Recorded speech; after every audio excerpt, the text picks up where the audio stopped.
देव बरो दीस दिवं तुमकां बरवशाची यात्रेक हांव एक ओडपातकी म्हज्या जिवितांत हांवें पाताळ केलां म्हूण म्हाका कळीत आसलें, तरी ह्या पातकाक हांव परिहार सोदून आसलें. कुमसारा वेळार हें पाताक हांवें उसारल्यार जेजून म्हजी पातकां बक्षिल्यांत म्हणून म्हाका बरवसो येनातलो. जेजू म्हजे खातीर आयला म्हूण हें उतार म्हज्या काळजांत कान गेलें. हेब्रावांक बरयल्या पत्रांत 8वो अध्याय 12वी वळू जेजू तुजी पातकां उडास हाडिना म्हूण हें म्हाका कळ्ळी जालें. त्याच घडये म्हाका जेजूचेर भरवसो उदेलो.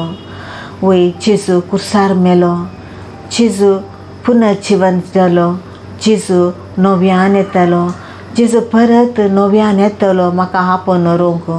म्हाका पती ना पूण जेजू क्रिस्त म्हजो आत्मीक पती जावन आसा. असो म्हजो बरवसो.